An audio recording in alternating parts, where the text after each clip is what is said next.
Hello friends, bonjour, and welcome back to my channel. Today's video is about the 10 most worn pieces within my wardrobe. If you're a regular to my channel, you know that I track what I wear every single day, and the beauty of that is that at the end of it, you know exactly how much you have worn each piece within your wardrobe, and I also actually know how much it has cost me every time I have worn my item, which to me is the most interesting part. And I'm going to talk about each individual piece and also a little bit about why I think it has made it to the place that it has. And on place number 10, I have my Jill Sander blazer. This is a high-end blazer from brand Jill Sander. I did find it secondhand. These blazers usually go for literally thousands of dollars, and they are of just immaculate quality. When I bought it, it was because I had been looking for my perfect navy blazer. I found it on Vestiaire and decided to go with this one, and the fact that it was from Jill Sander was actually just like a coincidence. At the time, I wasn't buying fast fashion at all, so I knew I wanted something higher end, and just by coincidence ended up with this one, and I'm so glad that I did. I've had a few blazers from fast fashion brands in the past, and they've never been with me for that long because they start pilling and just overall not looking very chic after a very short amount of time. And with this blazer, I've worn it 65 times now. I'm actually surprised that it's not even more, but then again, 65 is really a lot considering the fact that it's pretty polished. It's not something I usually wear every day, and then usually when I wear like a coat, I won't wear this, so 65 is really a lot. It has been with me for like almost 2 years now. So if you think of it in terms of that, I have worn it for 1 month each year, so every 12th day. So more than once every other week. And the cost per wear is at 2.63 francs, which is great. Obviously, that's going to go even further down the more I wear the jacket. And my ultimate goal for all of my pieces is to get them to 1 francs per wear. This is a goal I set myself when I first started tracking my wardrobe, but what I'm learning for sure is that it's just likely not going to be possible for every piece. But I think actually most of the pieces on this list are likely to get there, some in years, but we'll talk more about that as we move on. And moving on we shall, because the next thing I have worn the most on place number 9 is my Polène bag. This is the small half moon shape, and it's also one out of only 2 handbags that I have at all right now. And I really feel like it goes within everything in my wardrobe because I have a very set color scheme. There's really nothing it doesn't go with, and now especially that we are in summer, a light colored or tan colored bag is really super appropriate for everything that I own. And I've worn it so far 68 times, and that is really great considering I only just bought it this fall. And right now the cost per wear is at $3.97. It really just looks like it hasn't been worn, but after I shared in the last video that I did have some issues with the hardware on the bag, someone else did actually comment on the video that they had the same experience, but then they sent it to the Polène store, and then of course they repaired it and sent the bag back. So at least there's that. Then the next thing on my list of the items most worn within my wardrobe is another bag, and it is that Alexander Wang bag. It says I've worn it 78 times, but I have probably worn it close to like 500 times, if that could even do it. Probably way more than that.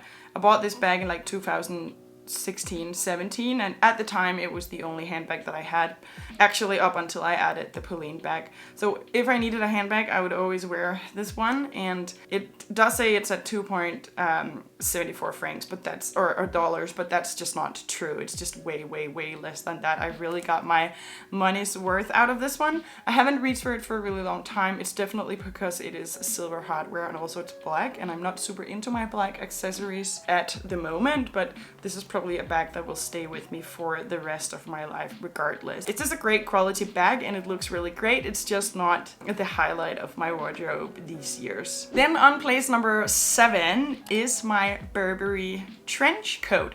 I recently added a Burberry spring coat as well, but of course it's not that one we're talking about. But we're talking about the Burberry trench coat, and I've worn it 80 times. This one I've also had for about 2 years now, and I've just been really pleased with it. It is a classic. This one I've also had to take to the tailor once because one of the buttons fell off, but other than that, again, this is something that is just like so well made, so well crafted. Obviously, Burberry's trench coats are easy to find secondhand if you're looking for like a vintage model, and it's just because they really just do last. And if anything is ever wrong with it, of course you can take it to the Burberry store and they will take care of it. Usually I will have to pay for it, but still, it's just that when you buy a Burberry trench coat, more often than not, you are doing that for life. And there's absolutely no seams that has been running on the coat. It looks just exactly like it did when I got it. But because it was quite expensive, even though I did find it secondhand, I also then after that took it to a tailor to make sure that it was tailor-made for me. But I have worn it the 80 times, and the cost per wear is now at $10.18. That's still quite high, but it's not really a big deal considering the fact, you know, you just wear these things slowly over time. I'm expecting this to sort of like be timeless within my wardrobe. Again, it goes with the entire color scheme, so I can basically really wear it with everything, and then also do wear it with everything. So again, this is something I'm hoping and expecting to just like have for years, and then slowly but surely the cost per wear will continue to go down. And I know I said that it's really hard to get some things to $1 per wear. Of course, that is going to be true for items that are very expensive, because of course, like when you have something for $800, you have to wear it literally 800 days, which is like 2.5 years altogether. But if I have this coat for literal years, then that will, you know, slowly but surely that will actually be the case. Where for other things, if you buy something that might only be 1/10 of that price, or sometimes even less, in my experience, which is also why you won't find anything fast fashion on this list, the cost per wear will never get to 1 francs per wear or $1 per wear, even though you paid maybe like 50 for it. It's very hard to wear something that's not made to wear that many times. Then the next thing on my list, this is actually, I'm gonna include them a little bit together because they're number 5 and number 6. They're both of my Everlane cheeky jeans. These are the same style of jeans, but I have one light color and then I have a dark color as well. The light color I've worn 97 times and the dark ones 102 times. So their respective cost per wears are at $0.73 and then $0.74 each. I have been so pleased with these jeans. To me, they are just really flattering and they're really comfortable at the same time. In a perfect world, I think they would be a little bit more high-waisted, but it's really not that bad. For what I've found for my body type so far, these are my favorite jeans. I think they've held up very well. I have had twice where I have accidentally washed both of them with something else in the washer. Once I had like a huge pink accident where I ruined a bunch of things, and the jeans were there as well. And another thing, I had like this yellow booklet which also completely tinted and tainted the jeans. It took me many washes and wear and washes and wear to get that somewhat out, and if I'm being totally honest, I think they still have like a slight yellow tint, at the very least the light ones, which is also why I haven't worn them as much this past year. But still, they really do continue to get wear, and considering they're both pretty far down the 1 francs mark, I might actually rebuy one of the colors at some point to get like a really new fresh pair that I haven't like ruined with other dyes. But yeah, obviously I still wear them, and the point is not that once you get to $1 per wear in something, then you should just like trash it or like yay, like celebrate with buying something new. Sometimes it can be really satisfying and obviously healthy for your wallet to continue to wear the things that are already beyond the $1 or 1 franc mark, and then just like get them further down. So that's something I'm still considering, but this fall I might add another pair, we'll see. But quality wise, amazing. You literally cannot tell that they've been worn, which is so amazing. I really find with my own Everlane pieces, you really truly do get a bang for your buck. Like their clothes definitely is made to wear. Then the next thing on my list, on place number 4 by itself, is my Ansoir tote bag, worn 151 times. This is a structured tote bag, and the brand is a famous local old Zurich brand. And one bag that they often make has exactly this pattern, and then it has this text over it, says love rules forever, and then they have them in different color combinations. But this one I have is a little bit different. It has this brass tag, and then again the bag is way more structured than the other tote bags. It's a little more expensive. This one is like 130 and the other ones are like 70. But I think it's still a pretty casual look. But for a tote bag, I really think that it's quite elevated and it's just so easy to wear it. And for how much I've worn it, again, it's just hold up so perfectly. I've never actually taken it to like to the dry cleaner or anything like that, but it still looks immaculate. It's really in great quality. I've been so impressed with it, and now the cost per wear is at 0.86, so it's a little bit more still than the Everlane jeans, but it's right behind them. It was also, of course, a little bit more expensive, which is how obviously the cost per wear is then not as low yet. But I've just continued to wear it so much. I do wear it in the winter as well, even though I have something else I prefer to wear in the winter. We'll get to that one. Here in summer especially, I do wear it so much. Again, for me, it's the perfect combination of elevated and casual, and then again for summer, it's just so easy to wear it. This is another thing where, because I'm now this far down on the cost per wear, I've considered adding it in another color, because I know I have like such a great proof of concept of actually wearing this tote. But then it's also like, why do I need to add another color if I do love the black one so much? I haven't decided yet that I won't. I still might very well do, but why? Like, what's the rush? I'm sure that money is better spent elsewhere right now, and when I do have something I want to wear again and again and again, like maybe there's no point in adding something identical in another color. Maybe just continue to wear the one that I clearly by proof love so much. And then on place number 3 of my most worn pieces within my wardrobe, I have my Vagabond boots. Everything here that's coming now, basically, you're all gonna know already if you're regular to my channel, because these are of course things that I've been talking about quite a lot. And these I've worn 170 times. The cost per wear is at 1.28 now. I actually just hit it below 1, but then I needed to take them to the cobbler because I had worn them not out, but they really needed like a loving hand after 160 times of wear. And I do think that 160 times of wear for boots that are just like mid quality, I mean, that is really, really great. But when I shared that the first time on the channel, I did have like a few of you were kind of shocked that I wouldn't be able to wear a pair of leather boots more.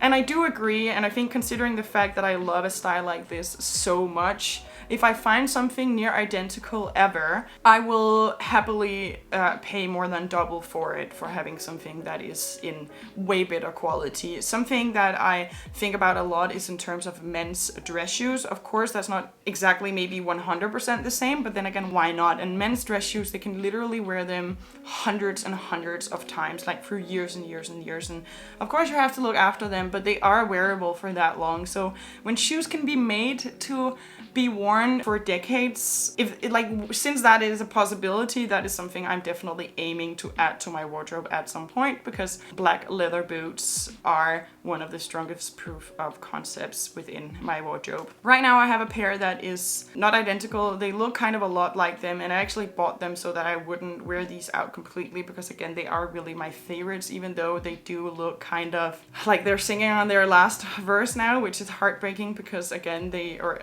don't make this style anymore, Vagabond. But the other boots that I bought from them are pretty close, and I have also really started getting into wearing those, especially on more casual days, I guess. And those I've worn 60 times, so they really do take some cushion for the other ones, so that I don't trash them just yet. Again, these goes with everything in my wardrobe. I don't wear them in the summer. It's literally just, of course, too hot, but I do wear them both in spring, and then of course mostly in fall and winter. And for fall and winter, I do absolutely love black accessories. I just don't really like that for summer. But black boots are a staple for me in the fall and the winter. And sometimes when the weather's been good for too long, or like hot for too long, I do start missing my boots and my coats. And coats is the next thing we're going to talk about, because the second most worn thing from my wardrobe is my charcoal wool and cashmere mix coat from the Curated. This is one of the first thing I bought of very high quality when I first started to like revamp and reinvent my wardrobe and my style.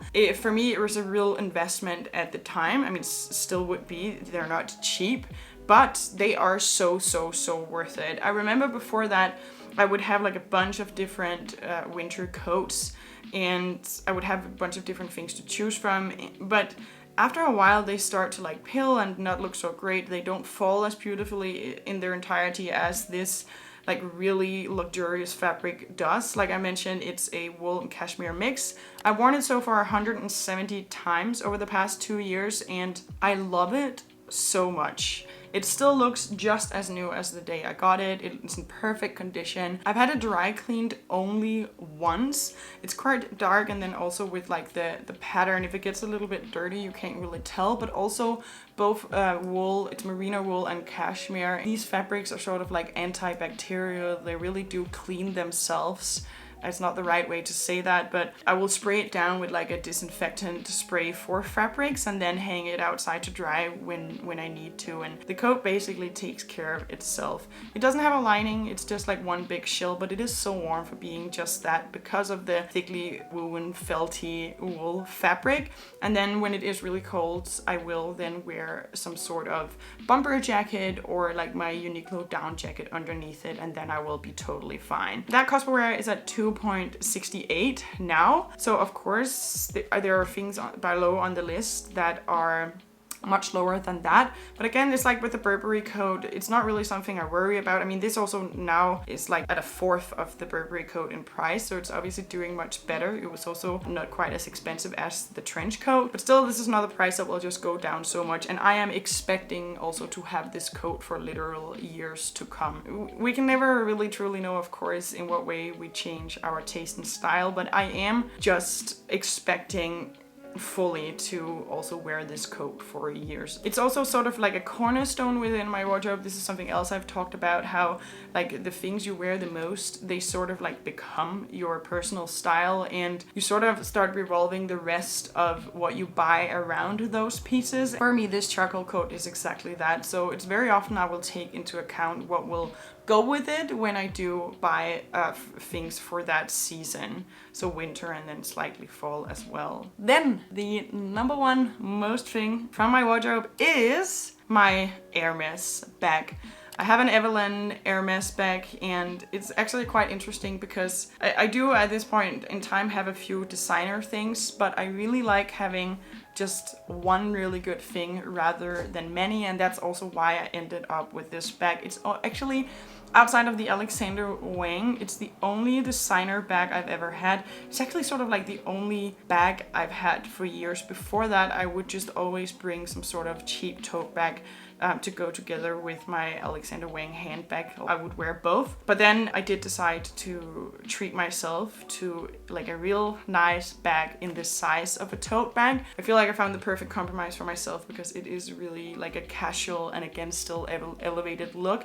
It has this perfect balance between the two that I appreciate so much in pieces. So far I've worn it 218 times. It's black, but also because of the leather and the quality, I tend to only wear it in the colder seasons, like around 17, 16, 15 degrees and below, just because I don't want to like scorch or burn or dry out the leather. And there I think something more like weather appropriate has been like the Ansois tote bag that I've then been wearing in its stead. I bought the Hermès bag because I needed something that would fit my computer and a bunch of other things, and I bought it for $3,250, by far the most expensive thing in my wardrobe, and right now it is at 14.90 francs per wear.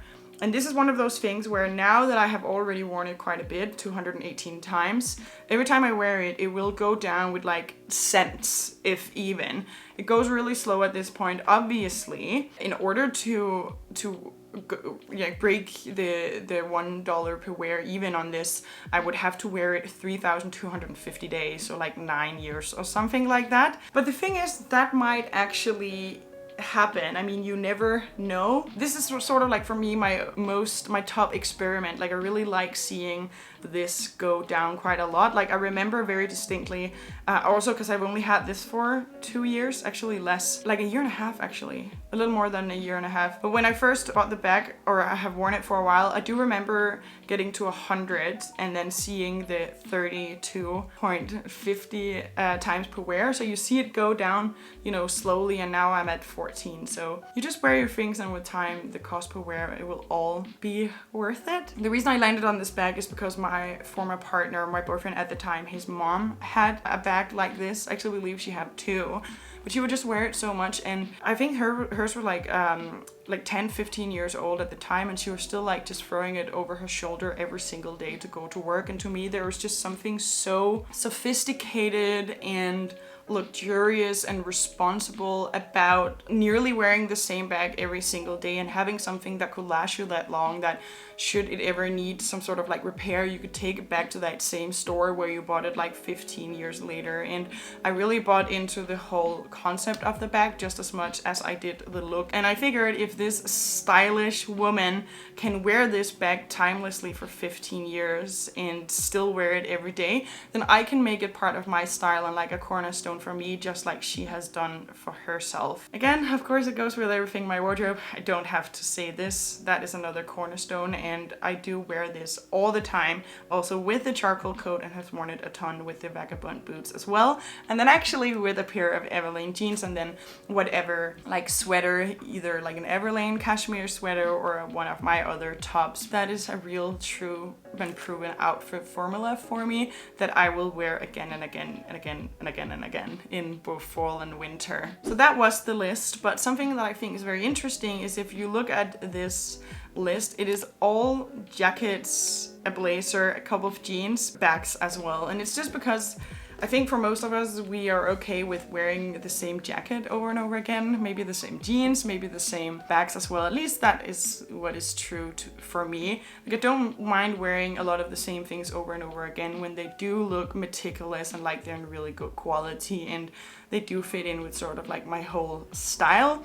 I like this thing where you wear the same thing over and over again, and it makes your style consistent, and it makes your personal style relatable to you. This thing where if you wear something new all the time, your personal style never really gets to manifest. I should make a video about that soon because I think that's a really interesting concept. But I do have, like, further down the list, then we start introducing a few other things. Like, further down the list, I do have the boots that I mentioned, the Vagabond boots, the second ones, that are at 60 times of wear right now. Then I have a pair of rain boots from Aldo. Like, I just really needed rain boots, and I don't really love them, but I still have worn them 53 times. And that's just because, like, something like boots and something that's really practical is also really easy to reach for again and again. Then last year I added my navy coat, also from the curated same luxurious felty fabric, but a different style. The other one is the boyfriend style, and this one is the classic style. Just added it to have something to alternate in between because I did only have the charcoal one for such a long time. But yeah, I've worn it 52 times so far. So now, of course, the cost per wear of both coats will go down a little bit slower because I have two different things to pick from.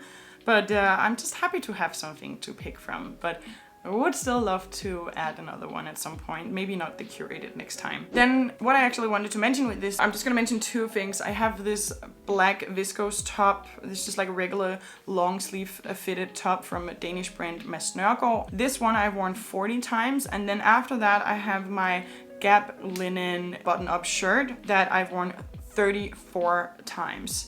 The Gap linen shirt, I mean Gap, from what I know, is not the most amazing quality, but still it's hold up quite well. But it does take longer for these things to get the same amount of wear, and then they also don't hold up as well a lot of the time. It's just my experience. So yeah, actually that is all I wanted to say with this list of the most worn things within my wardrobe. I hope that you enjoyed my video. If you did, here are a few other videos from me that YouTube thinks you might like, and I will see you in the next one.